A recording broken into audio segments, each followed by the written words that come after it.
Well, look, I might drink a little more than usual today because, I mean, I don't know when this is airing, but this is a day because a guy who sat there, Charlie Kirk, got shot today. Yeah. And I can't stop thinking about it. Yeah, And neither can I. And we shouldn't. And if you're on the other side of the political divide and you don't care because the wrong team guy got shot, you. This is Beyond the Ballot, where silence meets strategy and spin gets shut down. Even Bill Maher, a liberal commentator who rarely gives ground to conservatives, couldn't ignore the gravity of the news. Live on air, he wrestled with the reality of Charlie Kirk's fatal attack. And in that moment, it became clear. This isn't just about politics anymore. It's a reminder of how far America has slipped into something darker, something more dangerous. Charlie's loss wasn't simply the loss of one conservative leader. It was a wake-up call that revealed the toxicity of the rhetoric we've been living with.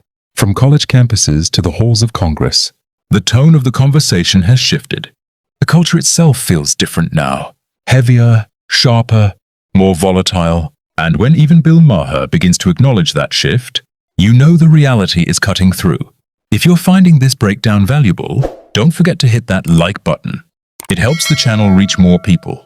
You know, they're the people who don't want to talk. It's my main issue with them. And Charlie Kirk was a guy who, he was always talking. And I talked to him here.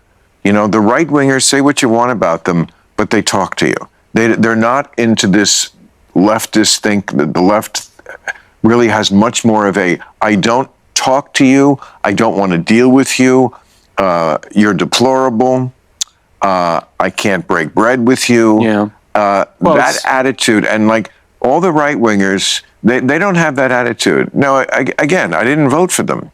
And Charlie Kirk and I certainly don't agree on much politically. But he sat here, he's a human being, he's not a monster. And a husband and a father. Yes, and I liked him. I liked them all. They're all nice people when you meet them in person, and they're not as crazy as nobody's as crazy as they make them out to be. Charlie Kirk wasn't an ivory tower academic, removed from the world he was speaking about. He was a communicator, plain-spoken, unapologetic, and able to connect with people where they were. That's what made him such a force in the culture war.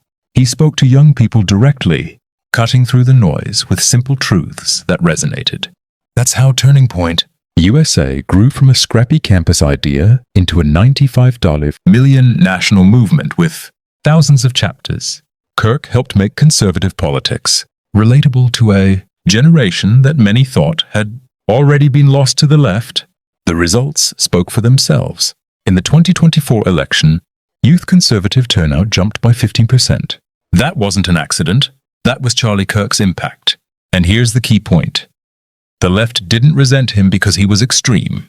They resented him because he was effective. He made conservatism not just visible, but appealing to Gen Z.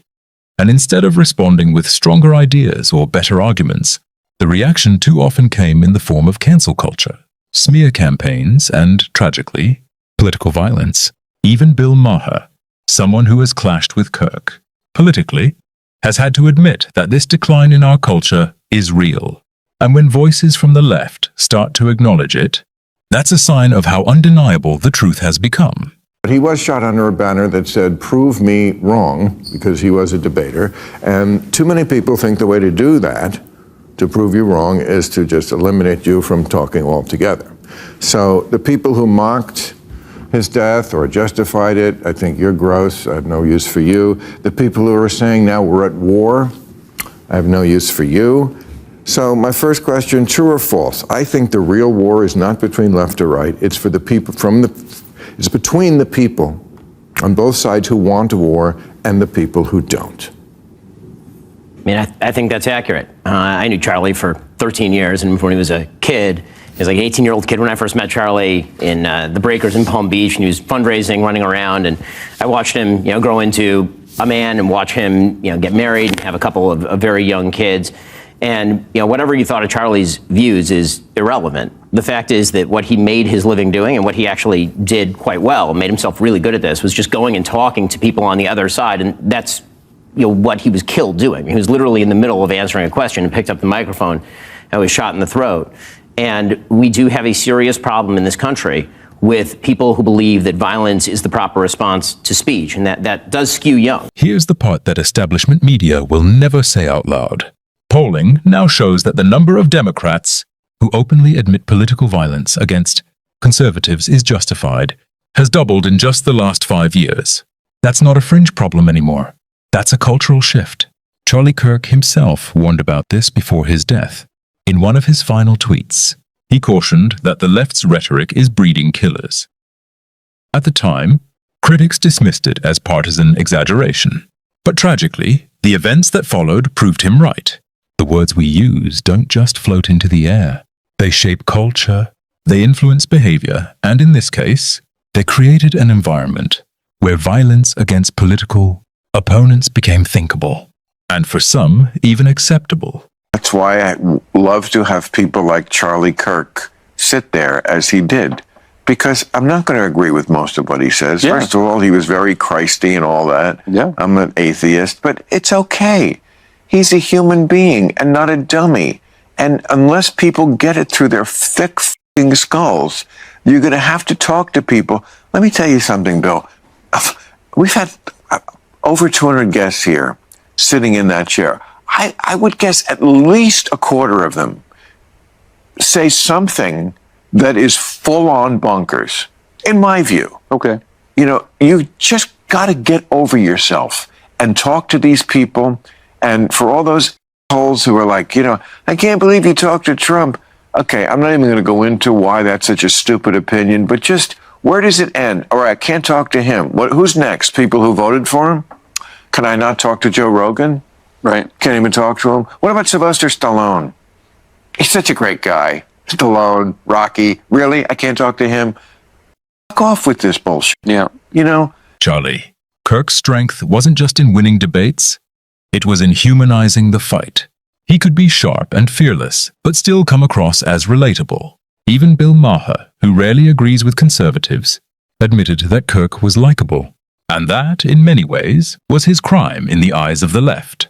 He made conservatism appealing to young people, and that was something his opponents couldn't counter with arguments alone. The proof is undeniable. Since his death, Turning Point USA has seen more than 37,000 new chapter requests flood in. His widow, Erica Kirk, delivered a powerful first speech afterwards. That sparked another wave of energy across the movement. While some mocked or excused the tragedy, everyday Americans responded by uniting. By strengthening the cause he devoted his life to, Kirk demonstrated something vital. That conservatism doesn't have to be distant or abstract. It can be authentic. It can connect. It can inspire. And that's exactly why attempts were made to silence him. Because he wasn't just building a platform. He was building a generation. So I'll leave you with this. Was Charlie Kirk's death the moment that revealed the left's true fear of open debate? Was it the turning point where rhetoric gave way to reality? Drop your thoughts in the comments. I'd love to hear your perspective. If you found this breakdown valuable, don't forget to hit that like button, subscribe, and share this with others who want to see what's really happening beneath the headlines. Thanks for watching Beyond the Ballot. Don't just watch the headlines, look beyond them. Subscribe and join the conversation. See you next time.